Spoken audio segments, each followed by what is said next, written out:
Добар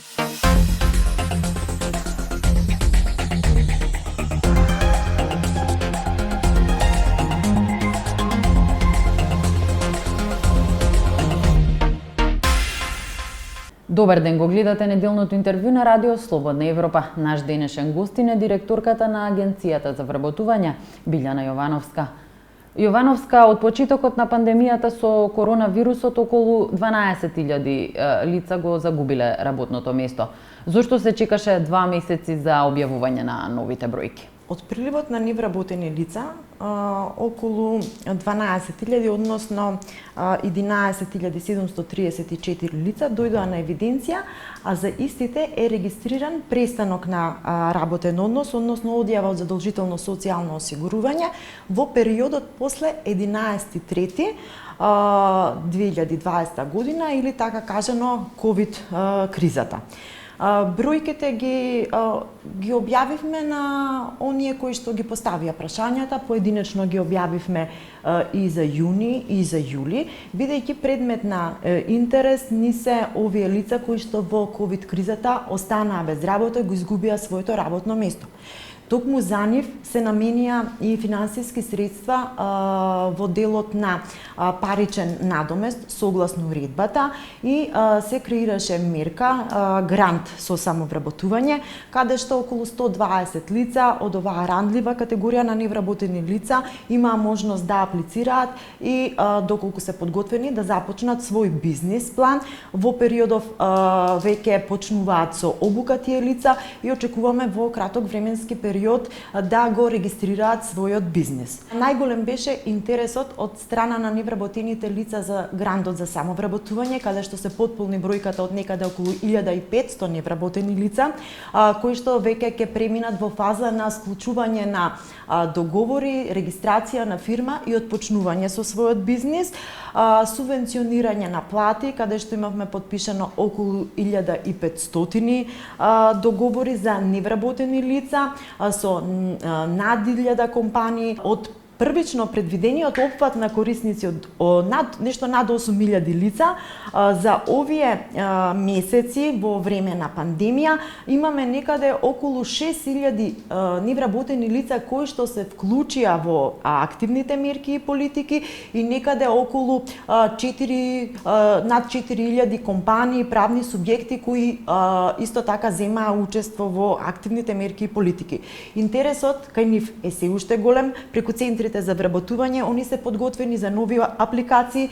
Со формирање на новата влада очекуваме да продолжат активностите со уште поголемо темпо, барем во делот на активните мерки и политики кои што нудат нови поддршка за отварање на нови работни места и зголемување на вработливоста кај невработените лица. Во кои сектори имало најмногу отпуштања? Според основот на престанок од работниот однос, најголемиот процент на невработени лица кои што дојдоа на евиденција имаа престанок на работен однос беа поради истек на определено време, значи некаде околу 48%. Во делот на спогодбен престанок на работен однос се втори по ред, односно околу 24%, а потоа следуваа отказите од страна на работник и од страна на работодавач. Што би сакала да искоментирам дека истекот на определено време, баш и доколку тоа работно време било на неопределено, претпоставувам можеби работодавачите немало да ги отпуштат, имајќи ги во предвид низата мерки и пакети кои што ги донесе владата и ги поддржа, но со самиот истек на определено време можеби само чека одреден период за да подоцна им го продолжат работниот однос. Оние лица кои што останаа без работа добија паричен надомест, дел од нив паричниот надомест го добија врз основа на Законот за вработување и осигурување, а дел од нив го добија врз основа на уредбата која што ја донесе владата во време на пандемија. Според претежната дејност, најголем дел од приливот на невработените лица се од производствената дејност. Во суштина, во делот на производствена дејност се и најголемите движења на пазарот на труд. Ако ги видиме и слободните работни места, па токму и од производствената дејност се најмногу огласени работни места, а ако ги видиме анализите во делот на активните мерки и политики, според претежна дејност во делот на производството имаме најмногу апликации од страна на работодавачите за вработување со поддршка во делот на субвенционирање на плати, набавка на опрема, практиканството и слично. На што се должи ваквата неусогласеност според вас во отпуштените работници во производствената дејност и во огласите активни за барање на работници во овој сектор? Предпоставувам дека одреден дел одредени дејности производствени, бидејќи во производствената дејност не влегува текстилната индустрија, меѓутоа имаме повеќе индустрии, во одредени индустрии можеби имало отпуштања, меѓутоа во други имало потреба од зголемен број на нови работни места. Колку од отпуштените работници го искористиле правото на паричен надоместок кое го споменавте? Некаде околу 3700 лица согласно уредбата добија позитивни решенија за парична надомест и поддршка. Она што мене ме радува е голем дел од тие лица веќе во овој период и се вратија во работен однос и најавија враќање во работен однос, некои во истите компании, а некои во други компании. Колку мерките на владата за помош на фирмите дадоа резултати, ако се земе в предвид дека првично исплатата за помош на плати не стигна до работниците? Владата донесе низа пакети, мерки за сите категории на граѓани, за оние кои што се најрандливи, најпогодени, оние кои што се корисници на социјална помош, кои што се невработени, но исто така даде голема финансиска поддршка и кон компаниите. Агенцијата за вработување овие неколку месеци максимално го изреализира оперативниот план и тоа со едно темпо, динамика и невидено голем интерес.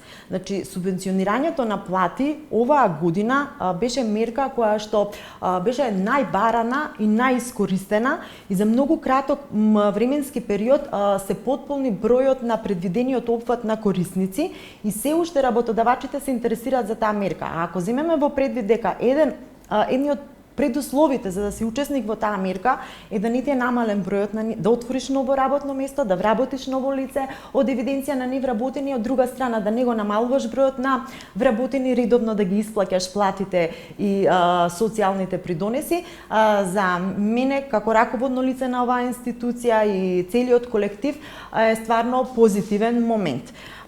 Би сакала да се надоврзам дека младинската гаранција како проект и мерка кој што за прв пат се воведе во Република Северна Македонија во 2018 година како пилот проект. Република Северна Македонија е прва земја што не е членка на Европска унија, а го спроведува овој проект и тоа би кажала успешно. Тоа се коментарите од ИЛО, од делегација, дека само во овој период се вработија 3478 млади лица до 29 години, кои што прв пат дојдоа на евиденција во Агенцијата за вработување и во периодот од 4 месеци беа веќе на пазарот на труд, односно беа вработени.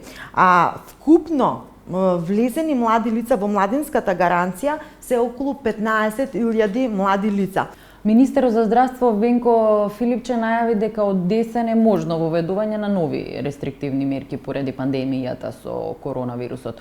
Колку ова може да влијае на повторно отпуштање на работници? Можеби ќе има лица кои што, како и секогаш на пазарот на труд, имаме лица кои што доаѓаат на евиденција на невработени поради одјава од задолжително социјално осигурување, но имаме и лица кои што се вработуваат во тој период. Има понудата и побарувачката на пазарот на труд и во ковид кризата беше во едно големо движење. Значи имавме денови каде што побарувачката на работна сила, односно огласените слободни работни места достигнуваа и до 8000 слободни работни места на ден, некогаш беа 4000, значи просекот некаде беше околу 6000 огласени слободни работни места. движење верувам дека ќе има, но според мене дека ќе биде дека ќе се стабилизира целата ситуација и мислам дека оној најстрашниот и најлошиот според мене период го надминавме и јас очекувам извесен период да имаме можеби една стабилност и движење во нагорна линија, односно позитивна линија во делот на пазар на труд и во делот на вработување и намалување на невработеноста. Еве во моментов отпочнуваме согласно сите протоколи со обуките за побарувани занимања, каде што над 500 лица ќе бидат вклучени во тие обуки, имајќи во предвид дека самите невработени лица во континуитет со нетрпение очекува и прашува кога ќе отпочнат со обуките, тоа ми дава за право да мислам дека тие веќе и се подготвени за да се вклучат на пазарот на труд. Дел од нив се само вработуваат, односно преку тие занимања и занаети се регистрираат свои компании, дел веќе кога ќе се стекнат со тие вештини, знаења, кога ќе го добијат сертификатот и полесно и побрзо се вработуваат кај друг работодавач. Колку од младите кои што побарале грантови за самовработување се уште се активни на пазарот на трудот? А во делот на самовработувањето успешноста на бизнисите е на еден висок процент, некаде над 80% од бизнисите се уште, да кажам, активни. Ние согласно оперативните планови, оперативните упатства, значи максимално колку можеме ги следиме и им даваме поддршка. Споменавте дека има околу 6000 во просек активни огласи за работа.